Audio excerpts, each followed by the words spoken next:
With me,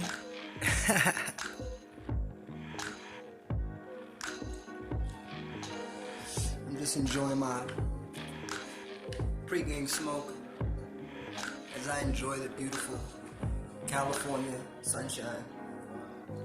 I do love cannabis. I do enjoy smoking. Hey, pretty, how are you?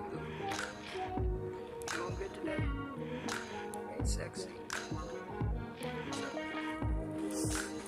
Today we are going to do chicken stuffed with apples and a cranberry glaze, twice baked potatoes, and grilled asparagus. Let me finish this blunt, and we'll get into it. Do y'all see what's on the menu? Get your pen and pad, because here are the ingredients. Hit pause if you need to.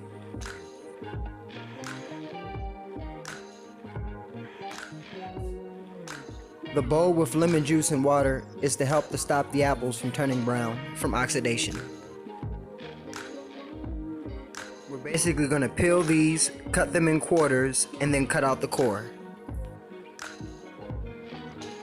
Then into the lemon juice with water. Now we're going to cut them into slices and then back in the water. We don't want them to turn brown.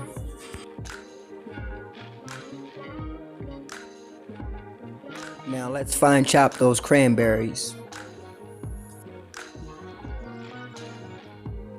Now put them to the side. We got apples to cook. You want to get your pan nice and hot. Then grab your can of butter.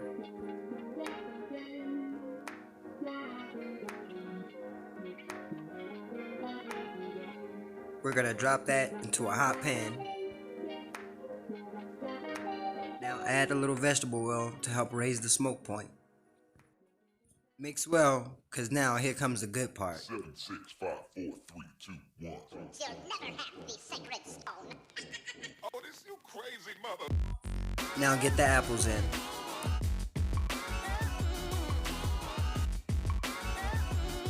You're gonna hit it with a good handful of brown sugar.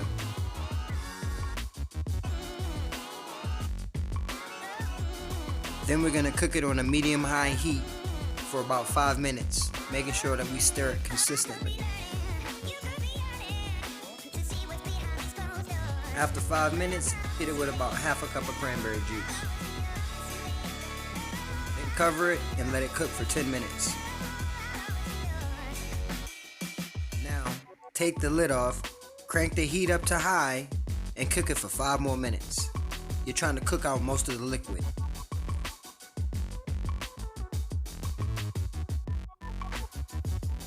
Now, grab a bowl so you can scoop out the apples.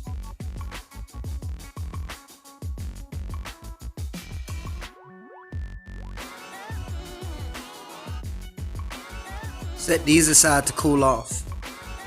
Turn your heat back down to medium-high and add your cranberries. We want to make sure we get them well incorporated with the leftover liquid. Now drop in your rosemary. You're going to cook the rosemary for a little while to really bring out the flavor.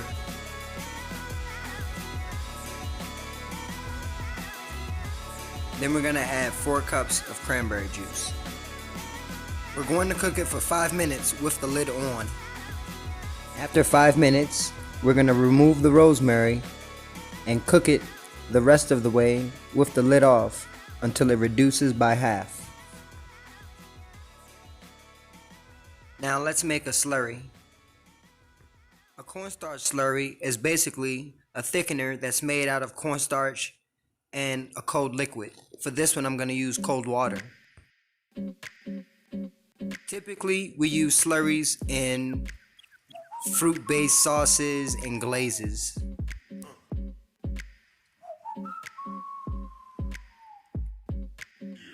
Now, this stuff works quick, and you don't need a lot. But you have to make sure you whisk consistently, and you have to make sure your sauce comes to a full boil to get the full thickening power. After about 3 or 4 minutes of a rolling boil and whisking consistently, you should get something like this.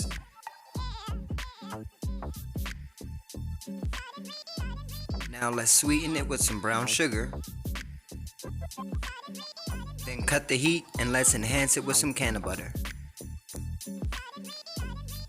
Make sure you mix well.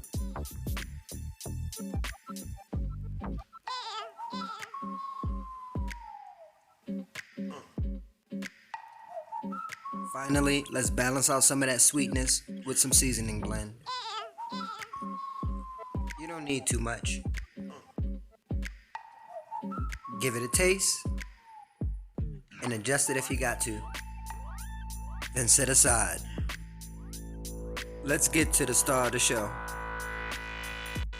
We're basically just trimming off any excess fat from the chicken breast.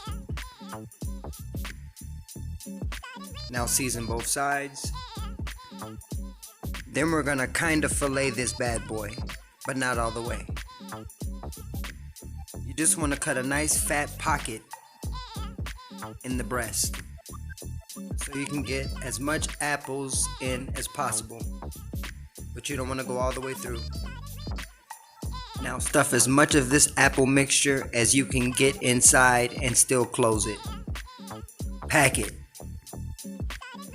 Then grab your toothpicks and we're going to use those to stitch everything shut.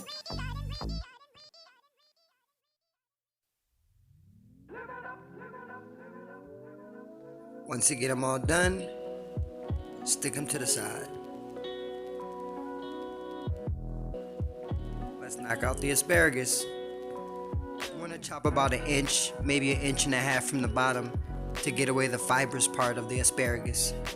Next, we're going to spread some canna butter all over the asparagus, making sure that we get all the pieces evenly covered, then hit it with some seasoning blend.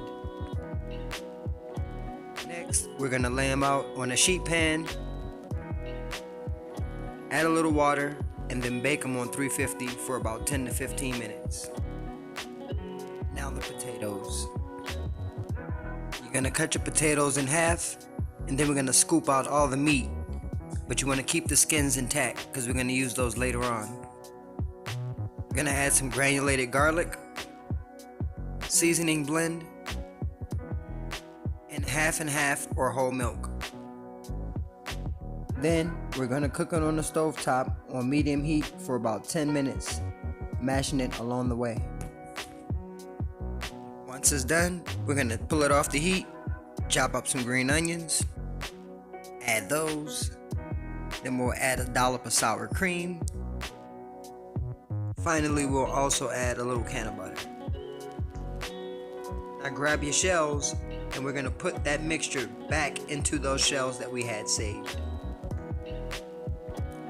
Toss those in a baking pan, cover with cheese, and then we're going to bake on a 350-degree oven for 10 to 15 minutes.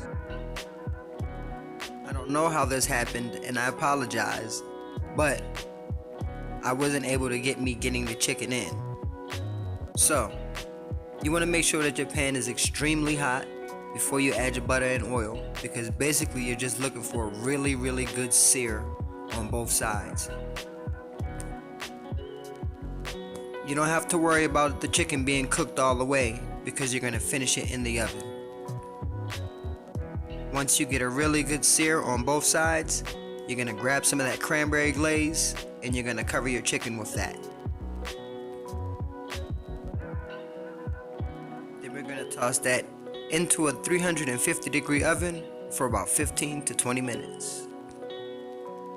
If you could smell in this house right now, you want to get your chicken out of the pan, but we want to save the juices. Now grab the leftover cranberry glaze that you had and add that to the pan juices. Cook it on a low heat and give it a good mix. Alright everybody, I'm beyond excited. Let's get this entire plate of happiness put together. One One of the first things I ever learned was remembering how many toothpicks you put in so you know exactly how many to take out. Once you get all your toothpicks out, we can get that chicken sliced. We just want some nice thin slices, about 1/4 of an inch.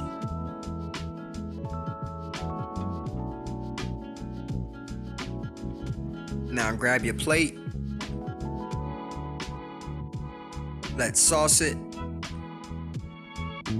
Fan out a little chicken. Grab my potato and a little asparagus. Then I gotta finish with some more of that glaze over the top.